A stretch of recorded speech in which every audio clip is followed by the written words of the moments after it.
মাষ্টাৰজন মানে বিচনাতে বহি আছে বহি থাকি মানে তাই এনেকৈ মানে চকীখনৰ ওপৰত উঠিছে উঠি পানি মোক তাৰপৰা এনেকৈ বোলে কোন বোলো মই তাৰপৰা মই আকৌ যেনিবা চান্স দিছোঁ পেণ্টটো পিন্ধি লওক বুলি। যোৰহাটৰ এখন বিদ্যালয়ত হুলস্থুল লাগিছে।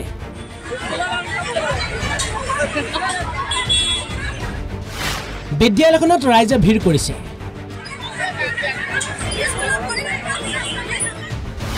আহিব লগা হৈছে আৰক্ষী।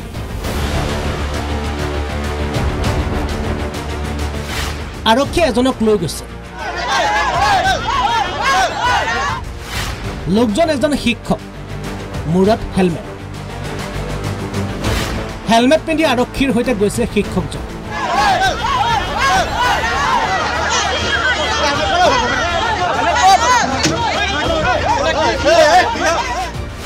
কিন্তু কিয় জপনাখন কিবা 3টা গাঁঠি দি লৈছে বিজু বুলি মই ভিতৰ সোমাই গ'লগৈ মাষ্টাৰজন মানে বিচনাতে বহি আছে বহি থাকি মানে তাই এনেকৈ মানে চকীখনৰ ওপৰত উঠিছে উঠি পানি মোক তাৰপৰা এনেকৈ বোলে কোন বোলো মই তাৰপৰা মাষ্টাৰজনে এনেকৈ ঢাকিছে দেই তাৰপৰা মই আকৌ যেনিবা চান্স দিছোঁ পেণ্টটো পিন্ধি লওক বুলি তাৰপৰা বাৰান্দাত আহি এনেকৈ পেণ্টটো পিন্ধিছে চেণ্ডেল মাৰিছে মাষ্টাৰজন তাৰপৰা মই বোলো তুমি টিচাৰ হয় এইবোৰ কামকে কৰিছানে সি আকৌ মোৰ মুখলৈ চাই বুলি মিচিকা হাঁহিটো মাৰি দিছে। এই মানুহজন গৈ মাষ্টাৰজন সোমাই থাকে গাড়ী মানে চলাওঁ মই গাড়ী চলাই দিনটো ঘৰত নাথাকোঁ সেই মানুহজন মোৰ ঘৰত সোমাই থাকে আৰু সোমাই যোৱা মাত্ৰ এজনী মানুহ দেখি গ'ল ধুনীয়াকৈ মানুহজনৰ পৰিস্থিতিটো বিচনা যেনেকৈ আছিলে সেই মানুহজনে দেখি যোৱাৰ লগে লগে মোক মাইকী মানুহ ফাঁকি দিছে বেলেগ মানুহ এটা বুলি মোক ঘৰৰ পৰিয়ালৰ মানুহ এটা বুলি ফাঁকি দিছে মিলাম বুলি কৈছিলে আপোনাক বিশ্ব ছাৰ বুলি কয় মোক মিলাম বুলি কৈছিলে পইচা দি মিলাই নেকি আপুনি ফোন বাদ দিয়ক আপুনি মোৰ লগত আহক 5 মিনিট কথা পাতক আপোনাক মই মিলাইছোঁ মানে পইচা দি মিলাব কৈছে কি কৰে এয়া মাষ্টৰ কৰে বিশ্ব দাস। যোৰহাটৰ পৰা ঋতুৰাজ বৰাৰ ৰিপৰ্ট অসম লাইভ 24।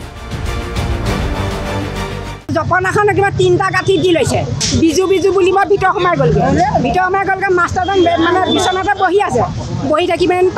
তাই এনেকৈ মানে চকীখনৰ ওপৰত উঠিছে উঠি পানি মোক তাৰপৰা এনেকৈ বোলে কোন বোলো মই তাৰপৰা মাষ্টাৰজনে এনেকৈ ঢাকিছে দেই তাৰপৰা মই আকৌ যেনিবা চান্স দিছোঁ পেণ্টটো পিন্ধি লওক বুলি তাৰপৰা বাৰান্দাত আহি এনেকৈ পেণ্টটো পিন্ধিছে চেণ্ডেল মাৰিছে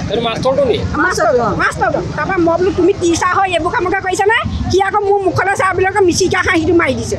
এই মানুহজন গৈ মাষ্টাৰজন সোমাই থাকে গাড়ী মানে চলাওঁ মই গাড়ী চলাই দিনটো ঘৰত নাথাকোঁ সেই মানুহজন মোৰ ঘৰত সোমাই থাকে আৰু সোমাই যোৱা মাত্ৰ এজনী মানুহ দেখি গ'ল ধুনীয়াকৈ মানুহজনৰ পৰিস্থিতিটো বিচনা যেনেকৈ আছিলে সেই মানুহজনে দেখি যোৱাৰ লগে লগে মোক মাইকী মানুহ ফাঁকি দিছে বেলেগ মানুহ এটা বুলি মোক ঘৰৰ পৰিয়ালৰ মানুহ এটা বুলি ফাঁকি দিছে মিলাম বুলি কৈছিলে আপোনাক বিশ্ব ছাৰ বুলি কয় মোক মিলাম বুলি কৈছিলে পইচা দি মিলাই নেকি আপুনি ফোন বাদ দিয়ক আপুনি মোৰ লগত আহক 5 মিনিট কথা পাতক আপোনাক মই মিলাইছোঁ মানে পইচা দি মিলাব কৈছে কি কৰে এয়া মাষ্টৰ কৰে বিশ্ব দাস।